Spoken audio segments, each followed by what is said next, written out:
Olá, eu sou a Bárbara, fisioterapeuta especializada em ortopedia e esporte da High Performance. E hoje nós vamos falar sobre diferença de índice de lesões na grama sintética e na grama natural. Será que isso existe? Será que é verdade? Será que é um mito? O que a ciência traz pra gente de dados?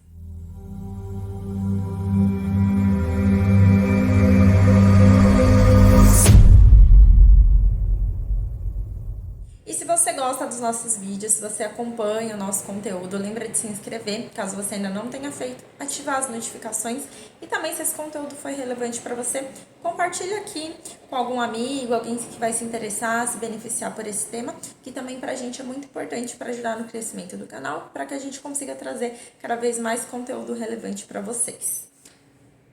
Enviaram essa pergunta pra gente em relação a maior índice de lesões na grama sintética. Mas será que isso realmente é verdade?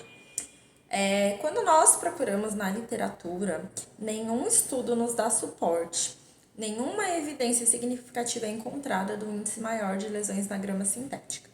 Porém, vamos pontuar algumas coisas desses estudos e também da opinião de alguns especialistas de futebol. Lembrando que a opinião de especialista, quando a gente coloca ali no ranking, né, da ciência, é o último ali na cadeia de evidência. Primeiro a gente tem os estudos, né, de grande porte.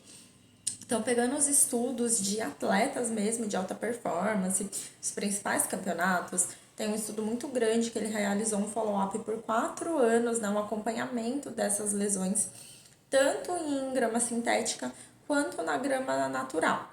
E nenhuma evidência significativa foi importante. Porém, esse estudo ele encontrou quando a gente pega lesões individuais, então por segmento, então lesões só de tornozelo, só de joelho, etc.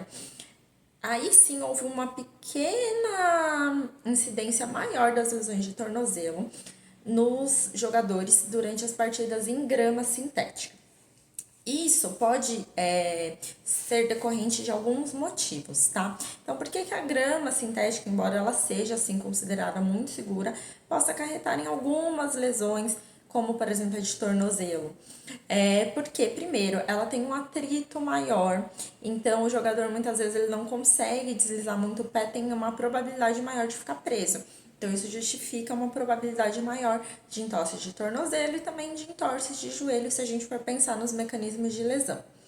O segundo ponto é que o amortecimento então, desse solo também pode ser menor. Um outro ponto que a gente encontra é a familiaridade do jogador com aquela grama. Então, se ele é acostumado com aquela grama ou não, porque isso acarreta também nessa questão do gesto esportivo, por mais melhor performance, né? Por mais alto rendimento, melhor atleta que esse jogador seja, se ele não tem o hábito, se ele não está acostumado, precisa ter um reconhecimento ali, é importante. E aí a gente também tem, junto com isso, maior gasto energético por 2 motivos. Pode ser porque esse jogador não esteja tão familiarizado, ou porque o gramado sintético, sim, ele acarreta uma maior velocidade da bola. Então esse jogador ele precisa correr mais, ele consequentemente vai ter que ter uma performance melhor, um preparo físico melhor ainda.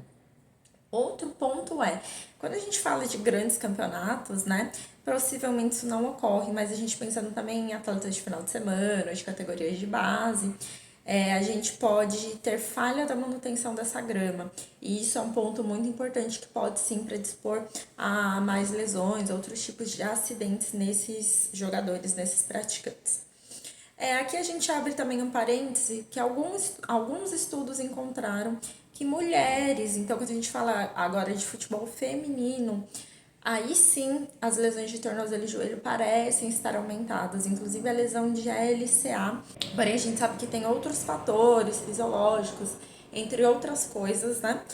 Para quando a gente considera essa categoria do futebol feminino.